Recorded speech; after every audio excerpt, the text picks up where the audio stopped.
Halo, Assalamualaikum warahmatullahi wabarakatuh. Kembali lagi bersama saya, Gadis Puspitasari dari kelas 2 Akuntansi Pagi D dengan NIM 213301010340. Kali ini saya akan menjelaskan mata kuliah Sistem Informasi Akuntansi dengan topik Konsep Dasar Unsur-unsur Sistem Akuntansi Pokok pada Perusahaan. Yuk simak videonya.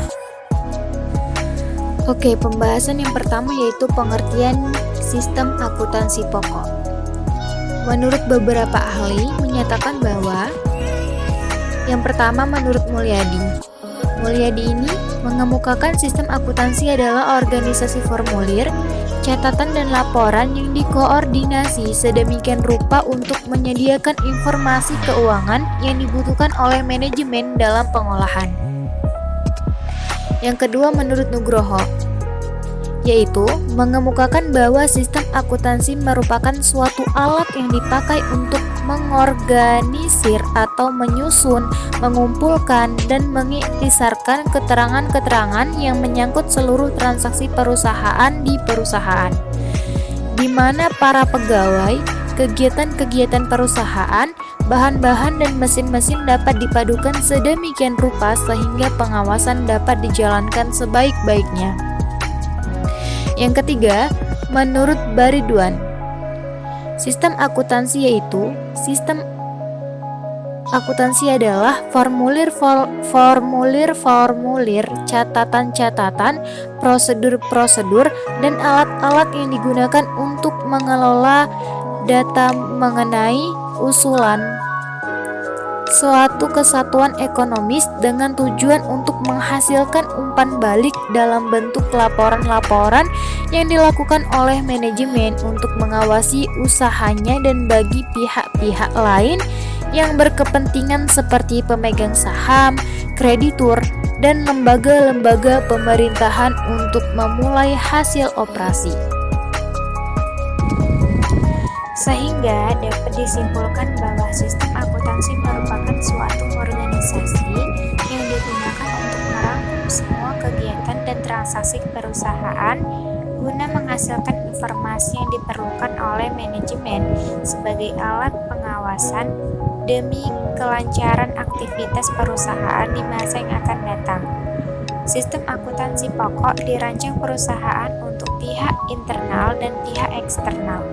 Unsur-unsur sistem akuntansi pokok. Yang pertama, formulir. Yang mana formulir ini merupakan dokumen yang digunakan untuk merekam terjadi transaksi. Contoh, formulir adalah faktur penjualan dan bukti kas keluar. Yang kedua, jurnal. Jurnal merupakan catatan akuntansi pertama yang digunakan untuk mencatat, mengklasifikasikan, meringkas data keuangan dan data lainnya. Yang ketiga, buku besar. Buku besar atau general ledger terdiri dari rekening-rekening yang digunakan untuk meringkas data keuangan yang telah dicatat sebelumnya dalam jurnal. Yang keempat, buku pembantu. Buku pembantu ini terdiri dari rekening-rekening pembantu yang merinci data keuangan yang tercantum dalam rekening tertentu dalam buku besar. Yang kelima, laporan. Hasil akhir proses akuntansi adalah laporan keuangan yang dapat berupa neraca, laporan laba rugi, laporan perusahaan atau laporan perubahan laba yang ditahan, laporan harga pokok produksi, laporan biaya pemasaran, laporan harga pokok penjualan, daftar umur piutang, daftar utang yang akan dibayar, daftar saldo persediaan yang lambat penjualannya, laporan berisi informasi yang merupakan keluaran sistem akuntansi. Laporan dapat berbentuk hasil, cetak komputer, dan tayangan pada layar monitor komputer. Selanjutnya yaitu bukti transaksi. Untuk melaksanakan atau menjalankan sistem akuntansi, bukti transaksi merupakan pemicu. Setiap pencatatan dalam catatan akuntansi dimulai dari buku transaksi atau dokumen. Buku transaksi adalah dasar untuk melakukan pencatatan. Karena itu, pengawasan atas penggunaan buku transaksi mutlak dilakukan. Perancangan buku transaksi yang baik harus memperhatikan kebutuhan informasi, rekening buku besar, dan buku pembantu serta jurnal untuk mendapatkan bukti transaksi yang sesuai dengan kaidah pengendalian intern. Ada baiknya merancang bukti transaksi dengan memperhatikan prinsip-prinsip penyusunan bukti transaksi. Prinsip-prinsip penyusunan bukti transaksi tersebut ialah: yang pertama, pencantuman identitas bukti transaksi. Yang kedua, pencantuman identitas perusahaan. Yang ketiga, rancangan sesuai kebutuhan. Yang keempat, ada tembusan atau copy. Yang kelima, pencantuman unsur internal cek. Yang keenam, pencantuman nomor urut tercetak. Selanjutnya yaitu jurnal. Dalam pencatatan transaksi, terutama yang kebanyakan masih manual, buku jurnal memegang peranan yang sangat penting karena merupakan catatan akuntansi pertama yang disusun secara kronologis. Buku jurnal terbagi ke dalam jurnal umum dan jurnal khusus. Jurnal khusus yang pada umumnya digunakan antara lain: yang pertama itu jurnal penjualan, yang kedua jurnal pembelian, yang ketiga jurnal penerimaan kas, yang keempat jurnal pengeluaran kas, yang kelima jurnal pemakaian bahan.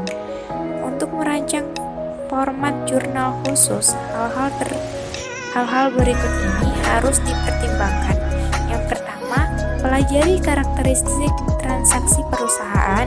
Yang kedua, pencatatan ayat jurnal standarnya.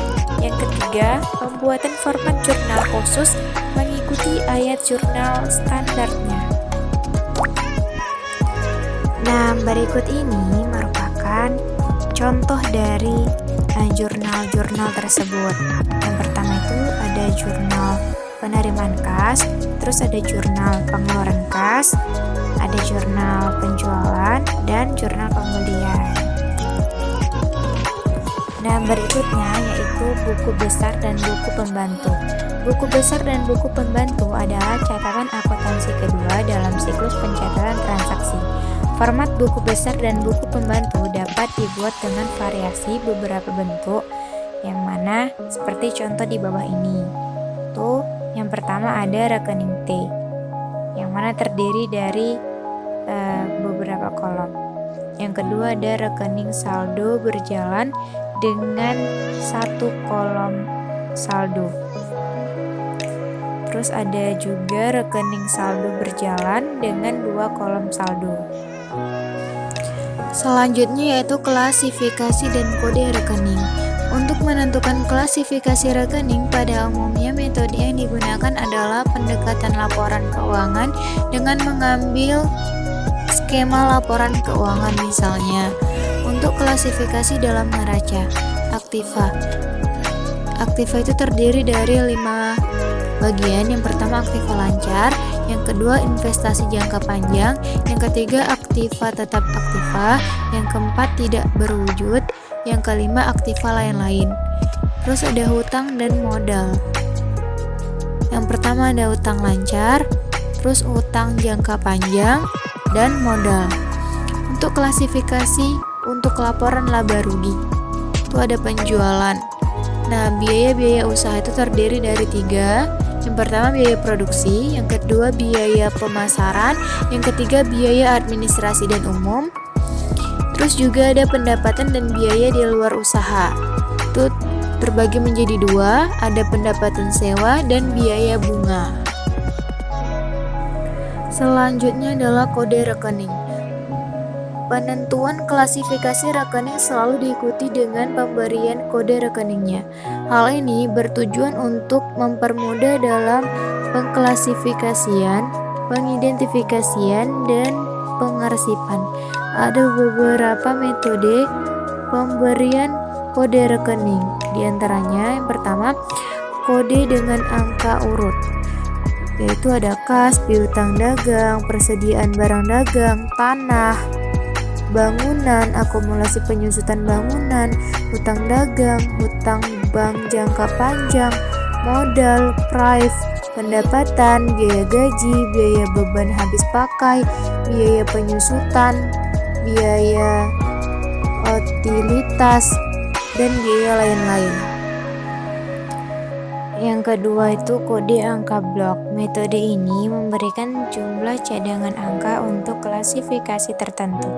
Berikut ini disajikan contoh pemberian kode rekening dengan angka blok. Contohnya 01 P24 T2 aktiva lancar.